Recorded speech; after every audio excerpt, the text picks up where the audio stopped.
ওনারা হিন্দু, আমি মুসলমান, ওইটা বিষয় না। বিষয় হচ্ছে মানবতা এবং মানবিকতা। এই রমজান মাসে একজন মানুষও যাতে কষ্ট না পায়, সে যে ধর্মেরই হোক, আমরা চেষ্টা করি। আপনারাও আপনাদের মতো চেষ্টা করবেন। 1 2 3 4 5 6 7 8 9 10, এখানে 10,000 টাকা আছে। আপনার এই বাচ্চাটার চেহারা আমার বাচ্চার চেহারার কাছাকাছি, বুঝছেন? আমি ওর জন্য দোয়া করি এবং ওকে সবসময় চেষ্টা করবেন ভালো রাখার জন্য। বিসমিল্লাহির রহমানির রহিম। দেশ এবং প্রবাস থেকে মুহূর্তে যারা দেখছেন সবাইকে আসসালামু আলাইকুম। আমি অবস্থান করছি চট্টগ্রাম মেডিকেল কলেজ হাসপাতালের 9 নম্বর ওয়ার্ডের। এটা একটি বক্স। এই বক্সের মধ্যে ইমার্জেন্সি যে বেবিগুলা তাদের রাখা হয়। এবং এখানে এমন একটি পরিবারের সামনে আমি দাঁড়িয়ে আছি। উনি পেশা রিক্সা চালায় এবং উনি গৃহিণী, এবং ওনাদের এই ছোট্ট সংসারে ওনাদের ফুটফুটে দুটি বাচ্চা। একটি বাচ্চা নিউমোনিয়া হয়ে শারীরিক এবং মানসিকভাবে প্রতিবন্ধী, খুব ছোট সাইজে, এতটাই ছোট যে দেখানোর মতো অবস্থা নেই। আর এই বাচ্চাটি হচ্ছে শারীরিক এবং মানসিক প্রতিবন্ধী। পৃথিবীতে যদি আমাকে বলা হয় সবচেয়ে ভালো মানুষকে, আমার উত্তর হচ্ছে এই তারা নিষ্পাপ।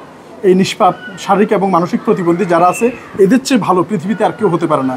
এদের দোয়ায় আমাদের পৃথিবীটা এখনও পর্যন্ত টিকে আছে। আর না হলে খালি চোখে যা দেখা যায়, মানুষ নামের অমানুষগুলো এই সমাজে কিলবিল করছে।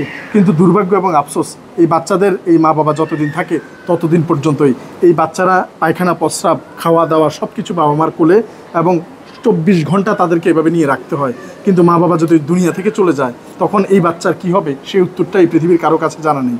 তাই আমরা এখানে আসলে দুঃখ প্রকাশ করা ছাড়া আর কিছুই করে নাই। সবই আল্লাহর পরীক্ষা এবং লীলা খেলা।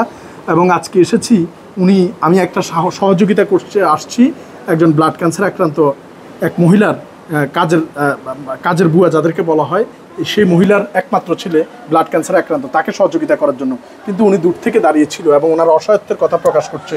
কারণ উনি রিক্সা চালায়, এখন রিক্সা চালাতে পারছে না বিদায় ওনার আর এই সংসারে ইনকামও হচ্ছে না এবং এই 2 বাচ্চার চিকিৎসাও করাতে পারছে না। তাই তাদের অসহায়ত্ব দেখে নিজের কাছে খুব খারাপ লেগেছে। এখন রাত 3টার কাছাকাছি, একটু পরে সেহরি। আমি চলে যাব, সেহরি থেকে যাওয়ার আগে মেডিকেলটা ঘুরে যাওয়ার চেষ্টা করি, কেউ নীরবে কাঁদছে কিনা। তেমনি এই লোকটি আমার পাশে দাঁড়ানো। আজকে আমরা তাকে তার এই বাচ্চাদের চিকিৎসার জন্য নগদ 10,000 টাকা সহযোগিতা করবো। 10,000 টাকা স্পন্সর করছে ঢাকা থেকে হাজি বিবি বেগম আপু। ধন্যবাদ জানাচ্ছি ঢাকা থেকে হাজি বিবি বেগম আপুকে। ওনার স্পন্সরে আমরা নগদ 10,000 টাকা এই অসহায় মহিলাটিকে এবং তার 2 প্রতিবন্ধী বাচ্চার জন্য দিয়ে যাচ্ছি, যেটা তাদের অনেক বড় একটি উপকারে আসবে। কারণ এই ভদ্রলোক রিক্সা চালাতে পারছে না বিদায় সে অসহায় হয়ে পড়ে আমাদের কাছে সহায়তা চেয়েছে। তো আপনার এই 2টি বাচ্চা এই অবস্থা নাকি? 2টি বাচ্চা এই অবস্থা। আপনি কি করেন? রিক্সা চালাই। এখন তো আর পারতেছেন না? এখন পারতেছি না। কাজলনাথ ভাইয়ের বাসা কোথায়? বাসা এখানে বদ্দারাট। বদ্দারাট। এমনি গ্রামের বাড়ি কোথায়? গ্রামের বাড়ি রাউজান ডাবুয়া। রাউজান ডাবুয়া। থাকেন বদ্দারাট। এখন রিক্সা চালাতে পারছেন না, বাচ্চাকে রাখতে হয় আপনার। এইটা রাখতে হয়। আপনার নাম কি? রিতা। রিতা কি? বসাক। রিতা বসাক। এই 2জন আপনার বাচ্চা? উনি আপনার স্বামী? তো এই চিকিৎসা কেন চালাতে পারছেন না? টাকার জন্য, ও ইনকাম করতে পারে না। আচ্ছা, তো কেউ সাহায্য নিয়ে আসতেছে না? কেউ দেয় না সাহায্য। আপনাদের দেখার মতো কোনো লোক নাই? নাই, কোনো লোক আসে না।